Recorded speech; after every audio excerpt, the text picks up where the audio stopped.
رسول اللہ صلی اللہ علیہ وسلم نے فرمایا سب سے بہترین نماز داؤد علیہ السلام کی نماز ہے. وہ نصف رات سوتے تھے، تہائی رات جاگتے تھے اور رات کا چھٹا حصہ سوتے تھے. یعنی پہلے کچھ دیر سو جاتے اور پھر درمیان میں جاگتے، پھر آخر میں پھر سو جاتے. تو اس طرح پھر ان کی تھکاوٹ بھی نہیں ہوتی. جو رات کے بالکل ارلی حصے کا سونا ہوتا ہے نا، وہ اگر انسان کو مل جائے تو وہ اتنا زبردست ہوتا ہے گویا وہ انسان ساری رات سو چکا، کئی گھنٹوں کی نیند کے برابر ہوتا ہے. اس میں تھکاوٹ جلد اترتی بنسبت پچھلی رات سو. صحابہ کا قیام.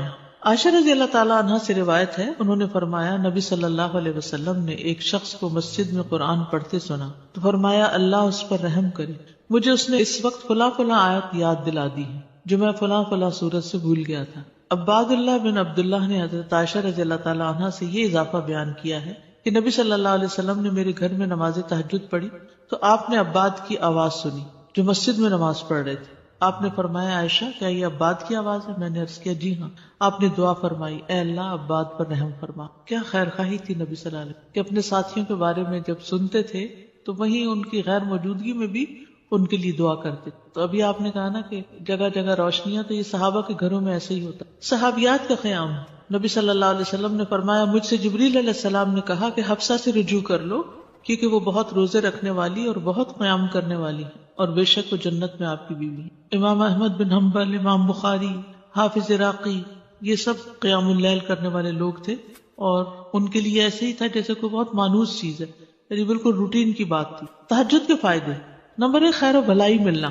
جابر رضی اللہ عنہ سے روایت ہے، کہتے ہیں کہ رسول اللہ صلی اللہ علیہ وسلم نے فرمایا کوئی مرد اور عورت ایسی نہیں کہ رات کو سوئے مگر اس کے سر پہ گریں لگا دی جاتی ہے. بس اگر اس نے جاگتے وقت اللہ کا ذکر کیا تو گرہ کھل جاتی ہے، اگر کھڑا ہوا اور وضو کیا اور نماز پڑھی تو سب گریں کھل جاتی ہیں اور وہ خوش دل ہلکا پھلکا ہو کر بھلائی کو پہنچنے والا ہوتا. یعنی جو لوگ صبح اٹھ کر صبح اٹھتے ہی پہلے ذکر کرتے ہیں، اللہ کا دعا کرتے ہیں، اگر تہجد کے وقت اٹھے ہیں تو کون سی آیات پڑھتے ہیں؟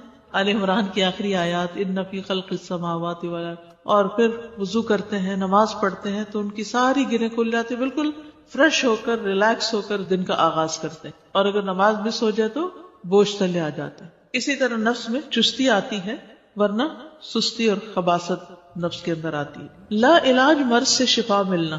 امام ابن قیم کہتے ہیں قیام اللیل حفظان صحت کے اسباب میں سب سے زیادہ نفع مند، یعنی صحت کی حفاظت کے لیے سب سے اچھی چیز ہے اور بہت سے لا علاج امراض کو روکنے والے امور میں سے سب سے زیادہ روکنے والا ہے اور جسم، روح اور دل کو بہت چاق و چوبند رکھنے والا ہے. یعنی لا علاج مرضوں کا علاج ہے قیام اللیل. دل کا علاج.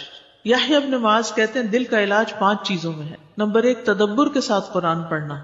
نمبر 2 پیٹ کو خالی رکھنا، یعنی بہت زیادہ نہ کھانا. نمبر 3 قیام اللیل. نمبر 4 سحری کے وقت اللہ کے سامنے عاجزی اور انکساری کرنا. نمبر 5 نیک لوگوں کی مجلس میں بیٹھنا. دل کو خوشی ملنا. عطا خراسانی کہتے ہیں جب آدمی رات کو تہجد کے لیے اٹھتا ہے تو خوشی کے ساتھ صبح کرتا ہے اور اس قیام کی وجہ سے اپنے دل میں مسرت محسوس کرتا ہے، اور اگر اس پر نیند غالب آ جائے اور وہ اپنے ورد سے سویا رہ جائے تو غم کی حالت میں صبح کرتا ہے کہ آج میرے تہجد مس ہو گئے، اور اس کا دل ٹوٹا ہوا ہوتا ہے گویا کہ اس کا کچھ کھو گیا ہو، کیونکہ اس نے اپنے نفع مند کاموں میں سب سے زیادہ مفید کام کو کھو دیا، یعنی قیام اللیل کو. رزق ملنا. ابن قیم کہتے ہیں 4 چیزیں رزق کو کھینچ لاتی ہیں. نمبر 1 قیام اللیل. نمبر 2 سحری کے وقت استغفار کی کثرت. نمبر 3 صدقے کا خیال کرتے رہنا. نمبر 4 دن کے شروع اور آخر میں اس کا ذکر کرنا، یعنی صبح شام کی دعائیں ہیں یا اذکار ہیں. چہرے پر نور آنا. حسن بصری سے پوچھا کہ رات کو تہجد پڑھنے والے سب لوگوں سے زیادہ حسین چہرے والے کیوں ہوتے ہیں؟ انہوں نے کہا اس لیے کہ وہ تنہائی میں رحمان کے ساتھ گفتگو کرتے ہیں اور اللہ انہیں اپنا نور پہنا دیتا ہے. لوگوں کی محبت ملنا. سعید بن مسیب کہتے ہیں کہ ایک آدمی رات کو نماز پڑھتا ہے تو اللہ اس کے چہرے میں نور بنا دیتا ہے. اس نور کی وجہ سے ہر مسلمان اس سے محبت کرتا ہے. جب اس کو ایسا شخص دیکھتا ہے جس نے اسے پہلے نہیں دیکھا ہوتا تو وہ کہتا ہے بے شک مجھے اس آدمی سے محبت ہے، یعنی دیکھتے ہی اس کے دل میں اس کی محبت آتی ہے. کوئی ایک فائدہ بتائیے مجھے، کیا فائدہ تہجد پڑھنے کا؟ خوشی ملنا. دل کا علاج. لا علاج مرضوں سے حفاظت. رزق ملنا. یس. نفس میں چستی آنا. لوگوں کی محبت ملنا. چڑچڑا پن دور ہوتا ہے، برداشت پیدا ہوتی ہے. تو جس میں برداشت پیدا ہو جائے تو پھر بہت سے اس کے دوست بن جاتے ہیں. اب دیکھیے کہ پچھلی پہر رات کو اٹھ کے صاف ستھرا ہو کے نبی صلی اللہ علیہ وسلم کا طریقہ کیا تھا کہ آنکھ کھلتے مسواک کرتے تھے. مسواک کیا، صاف ستھرے ہوئے، پاک ہوئے، اور پھر آپ طویل قیام کرتے. اب کیا کہتے ہیں, کھڑے ہو کے آفس میں کام کریں, اسٹینڈنگ آفیسز بن رہے ہیں, یعنی قیام کی حالت میں کمپیوٹر استعمال کرے. تو یہ قیام اگر کسی نے صبح صبح ہی کر لیا ہو, اور پھر نبی صلی اللہ علیہ وسلم کے قیام جتنا ہی ان کا رکوع بھی ہوتا تھا, اتنی دیر آپ جھکے ہوئے, اتنی دیر آپ کا سر سجدے میں پڑا ہوا, صحت ہی صحت ہے, ایکسرسائز ہی ایکسرسائز. فجر سے تھوڑی دیر پہلے اٹھ کے قیام کرنا, میں نے کسی لیکچر میں یہ سنا تھا کہ مطلب ٹھیک ہے آپ یہ تو کرتے ہیں, لیکن یہ بیسیکلی وہ قیام اللیل نہیں ہے, یہ کچھ اور ہی چیز ہے. ایسا کچھ نہیں. دیکھیے یہ اور کیا ہے, مطلب ان کا کہنے کا مطلب یہ تھا کہ ہم جیسے یہ سست لوگوں کے لیے ہے کہ اچھا چلو فجر سے ذرا سا پہلے اٹھ کے کر لیا, ورنہ بیسیکلی رات کی ڈیپ میں اٹھیں اور اس وقت کریں. وہ تو بالکل ٹھیک ہے. جیسے بہترین قیام جو ہے وہ داؤد علیہ السلام کا ہے, جو اٹھتے تھے پھر پڑھتے تھے پھر لیٹ جاتے تھے, آدھی رات کے بعد اٹھتے تھے پھر ایک تہائی کے بعد پھر وہ چھٹا حصہ جو تھا پھر دوبارہ سو جاتے تھے. لیکن یہ کہ عشاء کے ساتھ بھی ایکسٹرا نوافل سے بھی چاہے نہ بھی سوئے ہوں وہ بھی قیام ہوتا ہے. یعنی رات کے نوافل چاہے اول حصے میں پڑھ لیں, چاہے درمیان میں, چاہے آخر میں. ہاں یہ ایکسٹرا بات ہے کہ جس کام میں جو جتنی مشقت کرتا ہے اس کا اجر اتنا ہی زیادہ بڑھ جاتا ہے. آخری وقت میں اٹھنے والوں کا کم ہے اور پہلے اٹھنے والوں کا زیادہ ہے obviously. لیکن آخری حصہ لاسٹ 1/3 جو ہے اس میں اللہ تعالیٰ آسمانی دنیا پر آتے ہیں, تو وہ اس لحاظ سے زیادہ بہتر. اور سحری کا وقت جو ہے اس کی دعائیں قبول ہوتی ہیں. تو اس لیے اس وقت کو یہ نہیں سمجھنا چاہیے کہ یہ صرف سستی کا وقت ہے, بلکہ بڑے اجر کا وقت بھی ہے. اور پھر یہ جو ہم کہتے ہیں نا کسی کو چلو 10 منٹ پہلے اٹھ کے پڑھ لو, یہ صرف اس لیے کہتے ہیں کہ 1-2 پڑھیں گے مزہ آئے گا, پھر 10 کے وہ پیچھے اور 10 چلے جائیں گے. بگننگ بھی ہے بالکل, اسٹیپ بائی اسٹیپ, تھوڑا تھوڑا. ورنہ 1-2 دن تو جذبات میں آ کے اٹھیں گے تو پھر چوتھے دن پھر سوچ پڑے ہوں گے. تہجد کا وقت عشاء کے بعد سے طلوع فجر تک, عشاء کے بعد سے طلوع فجر تک. نبی صلی اللہ علیہ وسلم نے فرمایا اللہ نے تمہیں مزید ایک نماز عطا کی ہے جو کہ وتر یعنی تہجد ہے, اسے نماز عشاء اور نماز فجر کے درمیانی وقفے میں پڑھ لیا کرو. ٹھیک ہے نا, یہ سلسلہ صحیحہ کی حدیث ہے. کب سے کب تک ہے تہجد کا وقت؟ عشاء کے بعد سے فجر تک. اٹھنے کا بہترین وقت, مسند احمد کی روایت ہے, ابو مسلم سے روایت ہے کہ میں نے ابو ذر رضی اللہ عنہ سے پوچھا رات کے کس حصے میں قیام کرنا سب سے افضل ہے؟ ابو ذر رضی اللہ عنہ نے کہا میں نے بھی رسول اللہ صلی اللہ علیہ وسلم سے اسی طرح سوال کیا تھا جس طرح تم نے مجھ سے کیا. آپ نے فرمایا رات کے پچھلے پہر, یا رات کے پچھلے پہر یا نصف رات میں, لیکن ایسا کرنے والے بہت تھوڑے ہیں. یعنی مشکل ہے نا آدھی رات کو اٹھنا. آپ مثلا سوئے ہیں 10 بجے اور 12 بجے پھر اٹھ جائے تو مشکل ہوگا. رات کے آخری حصے میں قیام کرنا. جابر رضی اللہ عنہ سے روایت ہے, انہوں نے کہا میں نے نبی صلی اللہ علیہ وسلم کو فرماتے ہوئے سنا تم میں سے جسے یہ خدشہ ہو کہ وہ رات کے آخر میں نہیں اٹھ سکے گا تو وہ وتر پڑھ لے پھر سو جائے, اور جسے رات کے قیام کا یقین ہو وہ رات کے آخر میں وتر پڑھے, کیونکہ رات کے آخری حصے میں قرات کے وقت حاضری دی جاتی ہے اور یہ بہتر ہے. ٹھیک ہے, تو رات کا آخری حصہ بھی اچھا ہے. آخری پہر دعاؤں کی قبولیت کا وقت بھی ہے. عمرو بن عبسہ سے مرفوعاً روایت ہے کہ رات کی نماز 2 رکعت ہے اور رات کے آخری حصے میں دعا سب سے زیادہ قبول ہوتی ہے. رات کے آخری حصے میں دعا سب سے زیادہ قبول ہوتی ہے. نبی صلی اللہ علیہ وسلم کے اٹھنے کا وقت. مسروق سے روایت انہوں نے کہا میں نے عائشہ رضی اللہ عنہا سے پوچھا کہ نبی صلی اللہ علیہ وسلم کو سب سے زیادہ کون سا عمل پسند تھا؟ انہوں نے فرمایا وہ عمل جو ہمیشہ ہوتا رہے. میں نے کہا آپ رات کو کب اٹھتے تھے؟ انہوں نے فرمایا جب مرغ کی آواز سنتے تو اٹھ جاتے. اب دیکھیے اس کو گھڑیاں نہیں تھی, لیکن اللہ نے نیچرلی یعنی کہ ایک وقت تہجد کا جو تھا اس میں مرغ اذان دیتا ہے تو وہ بھی ایک الارم کی طرح ہے. آپ کو پتہ ہے کراچی کا تو کچھ نہ پوچھیں, اس لیے کہ فرسٹ ٹائم کراچی میں میرے ساتھ یہ ایکسپیرینس ہوا کہ رات کے وقت کبھی بول رہے ہیں, رات کے وقت کبھی بول رہے تھے. یہ فرسٹ ٹائم میں نے دیکھا تو میں نے کہا یہ کیا ہوا ہے, یعنی میں پریشان ہو گئی جب شروع میں گئی وہاں, یہ کیا ہو رہا ہے. پھر مجھے سمجھ میں آیا کہ یہاں کراچی میں تو ساری رات ٹریفک چل رہی ہوتی ہے اور لوگ جاگ رہے ہوتے ہیں کہ کراچی میں لوگ رات کو زیادہ جاگتے ہیں, تو وہ پھر کبھی بھی جاگنے لگے. کھانا ملتا ہے, بالکل کھانا بھی ملتا ہے. اب دیکھیں ریسٹورینٹس کے باہر وہ پرندے اڑ کے رات کے وقت آ کے بیٹھ کے جاتے ہیں کیونکہ دن کو وہ سب بند پڑا ہوتا ہے بیچارے, ان کا رزق بھی رات کو کھلتا ہے. ان کا یعنی کہ وہ سارا سسٹم ڈسٹرب ہو چکا ہے. جیسے انسان ڈسٹرب ہو گئے تو پرندے بھی ڈسٹرب ہو گئے. حضرت عائشہ سے روایت فرماتی ہیں آپ صلی اللہ علیہ وسلم شروع رات میں سوتے اور آخر رات میں بیدار ہو کر تہجد کی نماز پڑھتے. نبی صلی اللہ علیہ وسلم کا نصف رات کو اٹھنا، آدھی رات کو، یہ وہ حضرت ابن عباس والی روایت ہے جس میں ابن عباس آپ صلی اللہ علیہ وسلم کے گھر میں آ کر رکے تھے اور پھر جب آدھی رات گزر گئی تو آپ بیدار ہو کر تہجد پڑھنے لگے. نبی صلی اللہ علیہ وسلم کا سحری سے قبل نماز سے فارغ ہونا. حضرت عائشہ کہتی ہیں کہ جب سحری کا وقت ہوتا تو میں نبی صلی اللہ علیہ وسلم کو اپنے پاس سویا ہوا ہی پاتی، یعنی آپ تہجد پڑھ کے دوبارہ سو جاتے تھے. حضرت عائشہ سے روایت بیان کرتی ہیں کہ بلا شبہ اللہ عز و جل رسول اللہ صلی اللہ علیہ وسلم کو رات میں جگا دیتے، چنانچہ صبح نہ ہو پاتی کہ آپ اپنے معمول کی عبادت سے فارغ ہو چکے ہوتے تھے. تہجد کے لیے بیدار ہونے کی سنتیں. آنکھ کھلنے پر دعا پڑھنا. نبی صلی اللہ علیہ وسلم نے فرمایا جو شخص رات کو بیدار ہو کر یہ دعا پڑھے لا الہ الا اللہ وحدہ لا شریک لہ لہ الملک ولہ الحمد وہو علی کل شیء قدیر الحمد للہ وسبحان اللہ ولا الہ الا اللہ واللہ اکبر ولا حول ولا قوة الا باللہ ثم قال اللہم اغفر لی او دعا استجیب لہ فإن توضأ وصلى قبلت صلاته. نبی صلی اللہ علیہ وسلم نے فرمایا جو شخص رات کو بیدار ہو کر یہ دعا پڑھے لا الہ الا اللہ آخر تک اور پھر کہے اللہم اغفر لی، اے اللہ میری مغفرت فرما، یا کوئی اور دعا کرے جو اس کی دعا ہے تو اس کی دعا قبول ہوتی ہے. پھر اگر اس نے وضو کیا اور نماز پڑھی تو نماز بھی قبول ہوتی ہے. ٹھیک ہے. آل عمران کی آخری 10 آیات پڑھنا. ابن عباس نے ابو المتوکل کو بتایا کہ انہوں نے ایک رات نبی صلی اللہ علیہ وسلم کے ہاں گزاری تو اللہ کے نبی رات کے آخری حصے میں اٹھے، باہر نکلے اور آسمان پر نظر ڈالی، پھر سورۃ آل عمران کی آیت پڑھی ان فی خلق السماوات والارض. 3 بار وقفے سے اٹھنا.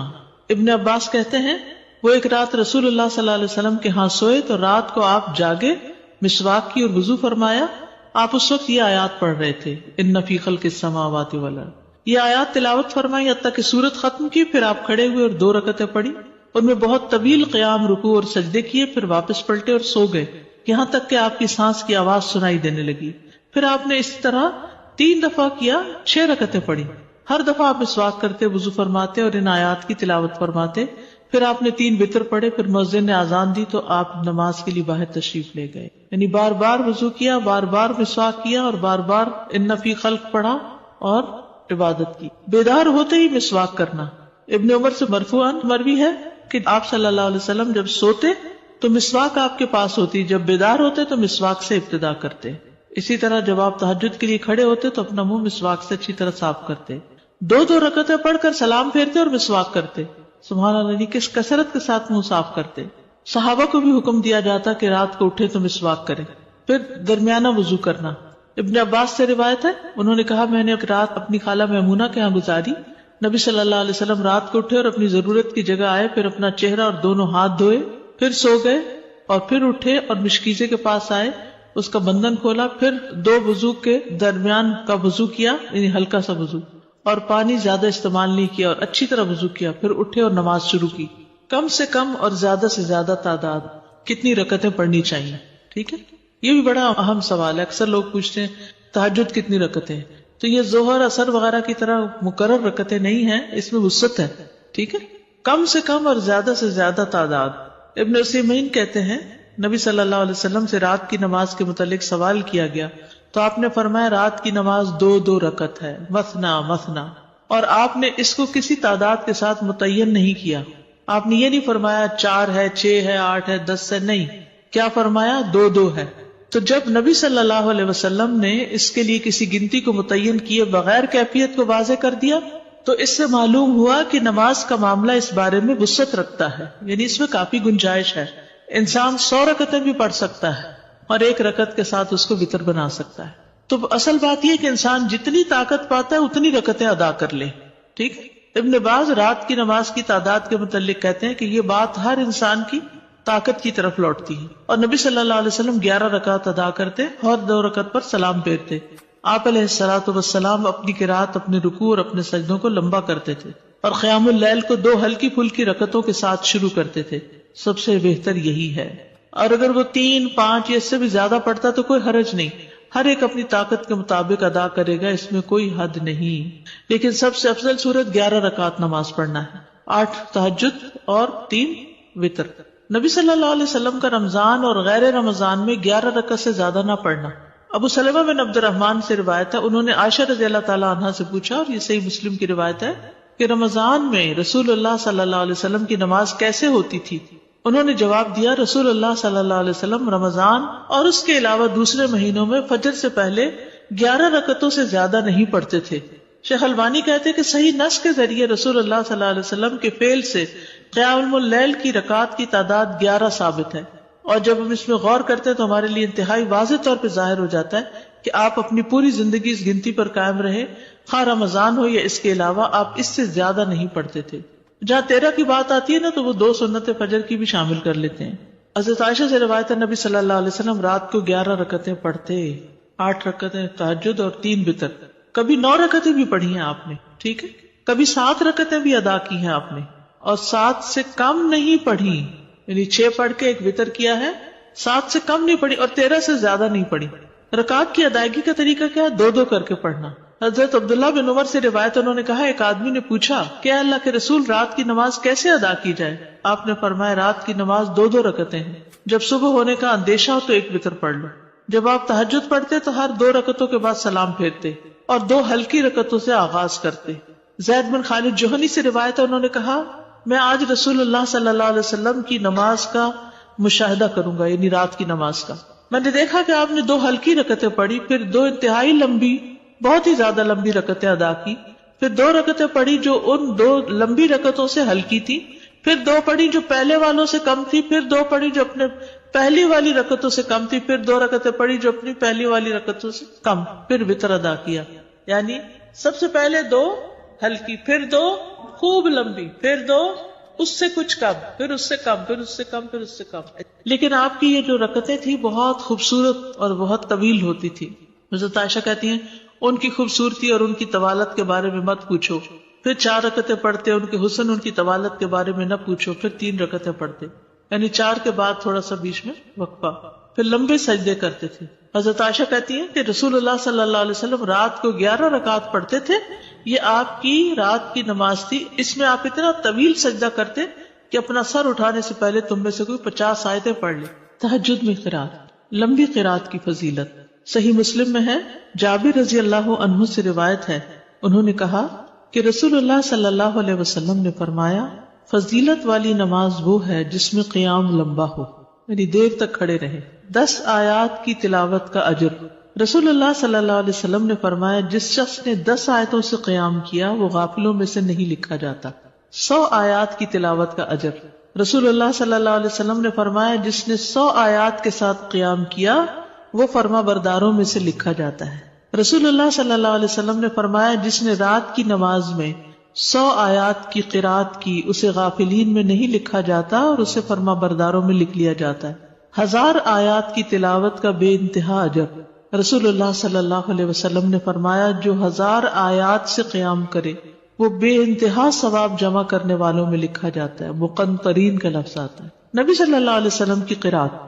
آپ صلی اللہ علیہ وسلم کی تہجد میں قرات مختصر ہونے یا لمبی ہونے کے اعتبار سے مختلف ہوتی تھی. کبھی آپ ہر رکعت میں یا ایھا المزمل کی مقدار کے مطابق قرات کرتے تھے، اور یہ 20 آیات والی صورت ہے، ٹھیک ہے. کبھی آپ ہر رکعت میں کیا پڑھتے؟ یا ایھا المزمل 20 آیات والی. کبھی 50 آیات کے برابر قرات کرتے تھے، اور کبھی کبھی سورۃ البقرہ اور آل عمران اور النساء بھی. تو اس سے ہی پتہ چلتا ہے کہ اس میں کوئی لگا بندہ قاعدہ نہیں کہ اتنی ضرور قرات کی جائے، حسب حالت کم یا زیادہ کی جا سکتی ہے، لیکن obviously جتنی جتنی کریں گے پھر اس کا اجر اتنا ہی مختلف ہو جائے گا. نبی صلی اللہ علیہ وسلم کا قیام لمبا ہوتا تھا. عبداللہ بن مسعود سے روایت ہے، وہ کہتے ہیں، میں نے ایک رات نبی صلی اللہ علیہ وسلم کے ہمراہ تہجد پڑھی تو آپ کافی دیر کھڑے رہے، حتیٰ کہ میں نے ایک برے کام کا ارادہ کیا. ہم نے کہا، آپ کا کیا ارادہ تھا؟ انہوں نے فرمایا، میں نے یہ ارادہ کیا کہ میں نبی صلی اللہ علیہ وسلم کو قیام میں چھوڑ کر خود بیٹھ جاؤں، تھک گئے ہوں گے. ایک ہی آیت کی مسلسل تکرار. حضرت عائشہ سے مروی ہے، انہوں نے کہا کہ نبی صلی اللہ علیہ وسلم نے ایک رات قرآن کی ایک ہی آیت سے قیام کیا، یعنی ایک آیت بار بار پڑھتے رہے، بار بار پڑھتے رہے. اور وہ کیا آیت تھی؟ ان تعذبہم فانہم عبادک وان تغفر لہم فانک انت العزیز الحکیم. اگر تو ان کو سزا دے تو بے شک وہ تیرے ہی بندے ہیں، اور اگر تو معاف کر دے تو بے شک تو ہی غالب بڑی حکمت والا ہے. یعنی یہ تو تجھ پر، یعنی کہ ایک طرح سے رحم ہی کی درخواست کر رہے ہیں کہ تیرے بندے ہیں، تو رحم فرما دے ان پر. اسی طرح سورۃ الاخلاص کی تکرار، بار بار ایک ہی سورت. پھر اسی طرح جہری اور سری دونوں طرح سے قرات کرنا جائز ہے. آپ چاہیں تو تہجد میں بلند آواز سے تلاوت کریں، چاہیں تو دل میں پڑھیں. غزیف بن الحارث سے روایت ہے کہ میں نے عائشہ رضی اللہ تعالی عنہا سے کہا، کیا آپ نے دیکھا کہ رسول اللہ صلی اللہ علیہ وسلم قرآن اونچی آواز سے پڑھتے تھے یا خاموشی سے؟ فرمایا کبھی اونچی آواز سے پڑھتے، کبھی دھیمی آواز سے. میں نے کہا اللہ اکبر، تمام تعریف اللہ کے لیے جس نے اس معاملے میں وسعت رکھی. اب یہ اختلاف نہیں، کیا ہے؟ وسعت ہے. ابو ہریرہ سے روایت ہے، وہ بیان کرتے ہیں کہ نبی صلی اللہ علیہ وسلم رات کو کبھی بلند آواز سے اور کبھی دھیمی آواز سے قرات کرتے. ابن عباس کہتے ہیں کہ نبی صلی اللہ علیہ وسلم کی قرات اس قدر بلند ہوتی کہ صحن میں بیٹھا آدمی سن سکتا تھا جب آپ گھر میں یعنی کمرے میں ہوتے تھے. حضرت عائشہ سے مروی ہے کہ ایک شخص رات کو اٹھا اور قرات کرنے لگا. اس نے اپنی آواز بلند رکھی. جب صبح ہوئی تو رسول اللہ صلی اللہ علیہ وسلم نے فرمایا اللہ فلاں پہ رحم فرمائے، اس نے رات مجھے کتنی ہی آیتیں یاد دلا دی جو میں بھول چکا تھا. تو بعض اوقات اونچی قرات سے دوسرے لوگوں کو فائدہ ہو جاتا ہے جو آس پاس ہوتے ہیں. درمیانی آواز میں قرات. ایک رات نبی صلی اللہ علیہ وسلم نکلے اور ابو بکر رضی اللہ عنہ کے پاس سے گزرے. وہ نماز پڑھ رہے تھے اور ان کی آواز دھیمی تھی.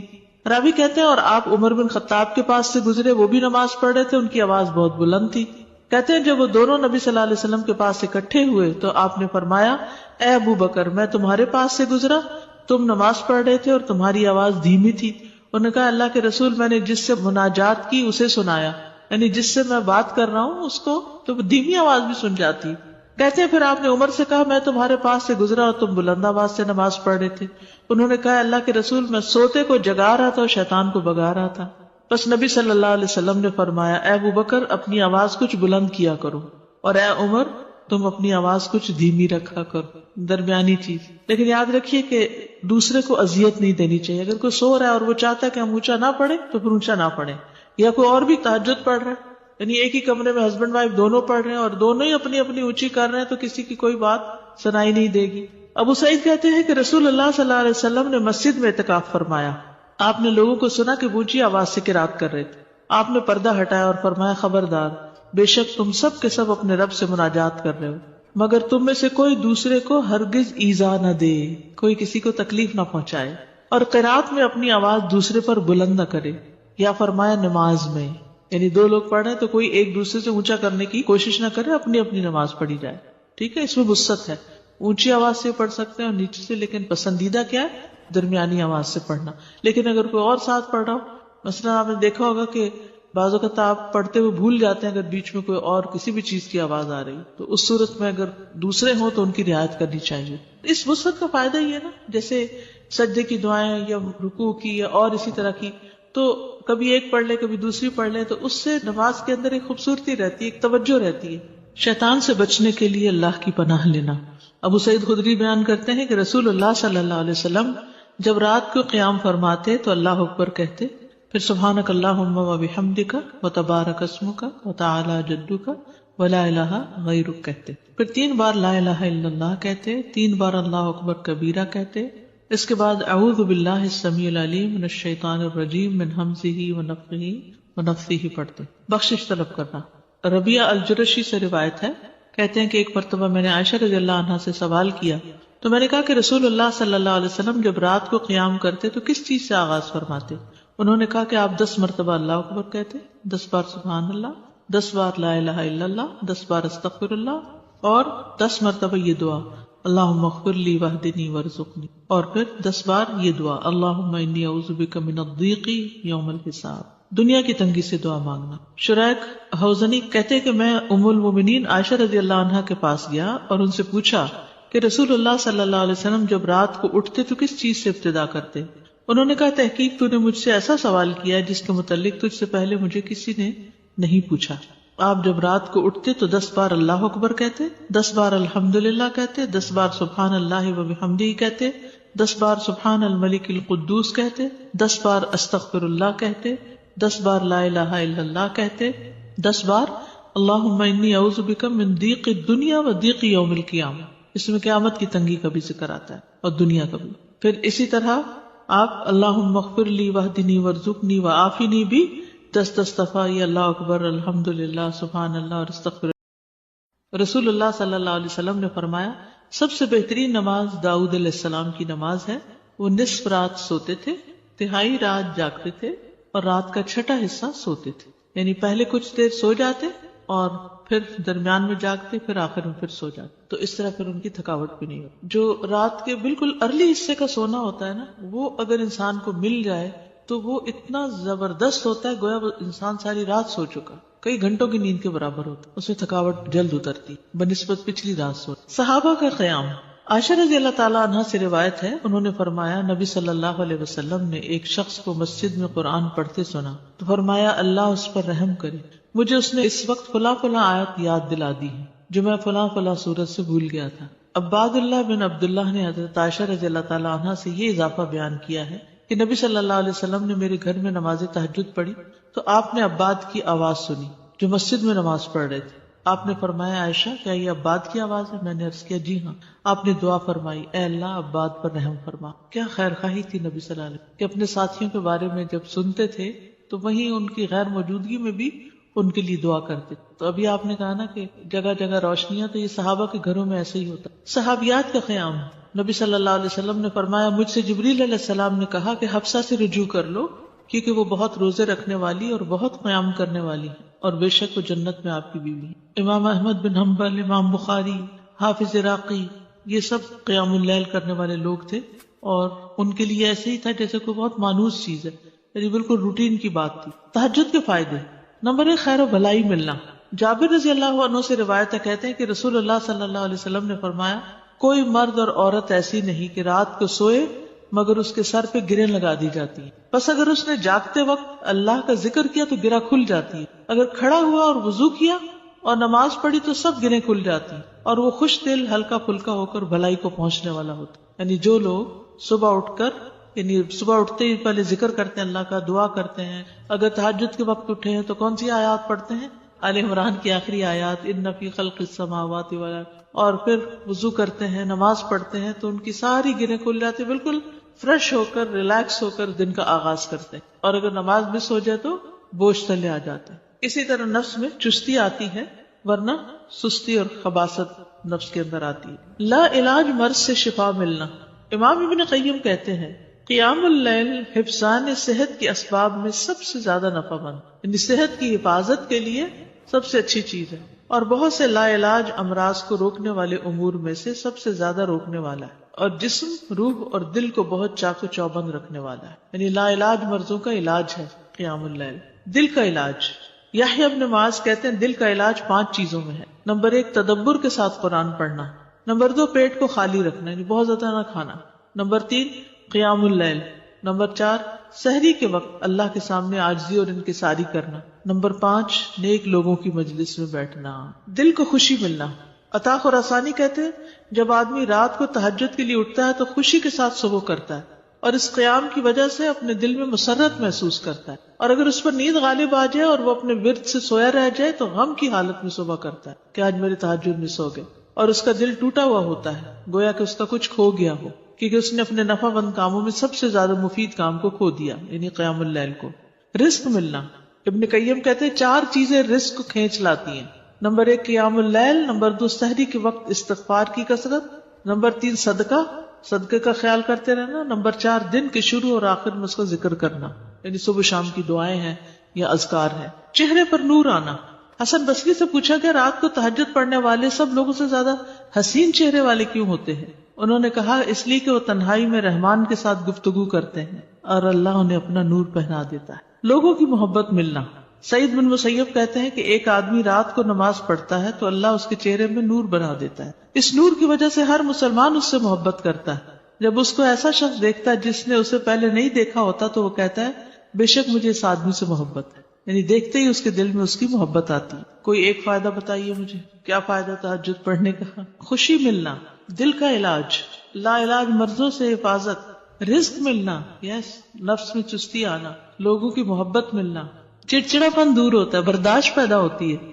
تو جس میں برداشت پیدا ہو جائے تو پھر بہت سے اس کے دوست بن جاتے ہیں. اب دیکھیے کہ پچھلی پہر رات کو اٹھ کے صاف ستھرا ہو کے نبی صلی اللہ علیہ وسلم کا طریقہ کیا تھا کہ آنکھ کھلتے مسواک کرتے تھے. مسواک کیا، صاف ستھرے ہوئے، پاک ہوئے، اور پھر آپ طویل قیام کرتے.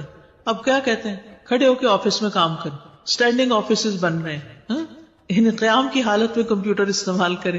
تو یہ قیام اگر کسی نے صبح صبح ہی کر لیا ہو، اور پھر نبی صلی اللہ علیہ وسلم کے قیام جتنا ہی ان کا رکوع بھی ہوتا تھا، اتنی دیر آپ جھکے ہوئے، اتنی دیر آپ کا سر سجدے میں پڑا ہوا، صحت ہی صحت ہے، ایکسرسائز ہی ایکسرسائز.